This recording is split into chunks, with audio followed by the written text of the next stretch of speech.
O mga taga-Naik, alam nyo ba dito sa ating bayan ay may Filipino-Chinese restaurant na nag-o-offer ng masasarap na mga pagkain tulad nitong stir-fried pork with spicy peppers na talaga namang masarap at nakakatakam. Marinated meat platter na talaga namang napakarami ng serving kaya sulit na bilhin. Sour and spicy shredded potatoes, Shanghai fried siopaw na talaga namang nakakatakam at nakakabusog. Liver and egg drop soup. Meron din sila ditong sizzling chicken leg with rice na talaga namang napakalaki at malinamnam. Pansit Canton na good for sharing sa dami ng serving. At alam nyo ba mga insan na ang nagluluto dito sa kainan restaurant ay pure Chinese na halos 10 taon naging chef. Kaya makakasigurado tayo na masasarap at quality ang mga pagkain na isa-serve nila sa inyo dito. At ang kainan restaurant nga po pala ay matatagpuan sa Barangay Sabang, Naik, Cavite. Sa mismong tapat lang po yan ng Sea Oil. Kaya kung naghahanap kayo ng perfect place para mag food trip ay ito na ang kainan restaurant para sa inyo. So yan mga insan, no, nandito nga tayo ngayon sa may kainan restaurant na matatagpuan lang sa may Sabang, Naik, Cavite.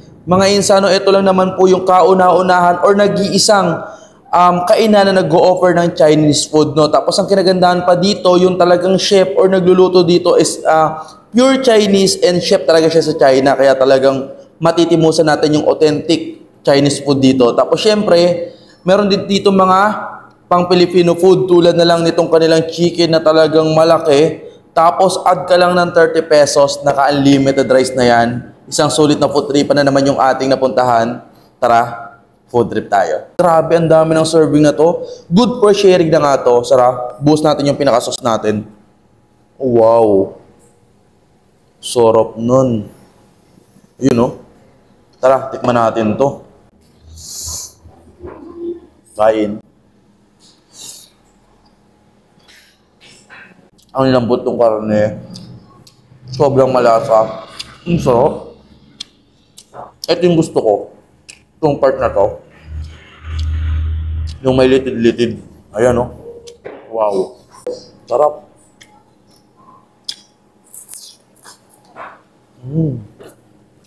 Panalo. Ito naman yung kanilang stir-fried pork. Tara, tikman na natin to. Isa rin to sa talagang natatakam ako eh. Yung Chinese cuisine. Panalo yan. Ang kinagandaan dito, hindi siya ganun kaanghang. Tolerable. So, ibig sabihin, kahit hindi ka ganun katapang kalakas sa manghang, magugustuhan mo pa rin to. Tapos may pagka-sweet yung ano niya, karne niya. Ang sarap, swabe lang. Ayan, no?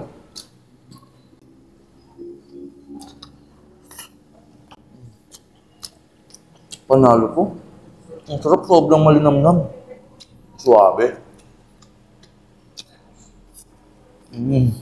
So mga insan, kung gusto nyo nga na medyo kakaibang atake ng chicken, kung nagsasawa na kayo sa mga inasal, mga prito, eto, itry nyo na to. Tignan mo naman, no.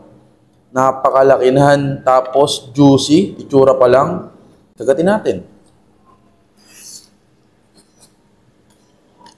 Sobrang malasa. Sarap nun.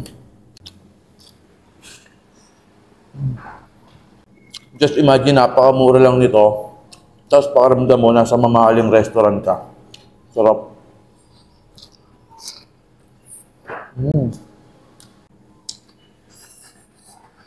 Suwabe. Tikman natin to.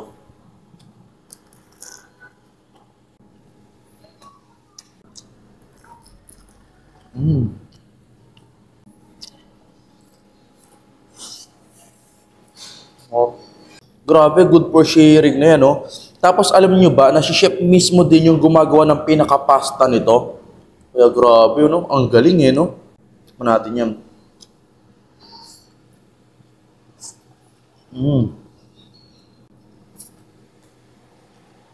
Yung lasa niya, suwabe lang. Sarap, panalo.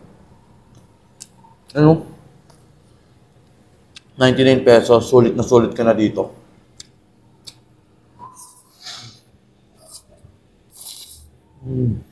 Oh.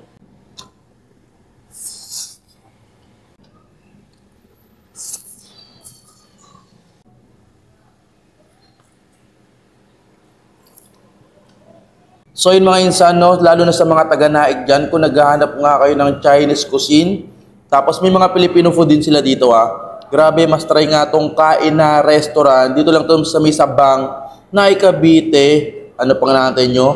Tara, food trip na kayo dito. Grabe, ang sarap ng mga pagkain nila dito. Abot kaya din yung presyo. Yung serving nila kasi dito, for good for sharing. Kaya talagang hindi mo ito maubos kung mag-isa ka lang. So tara, food trip ka na dito. Stop.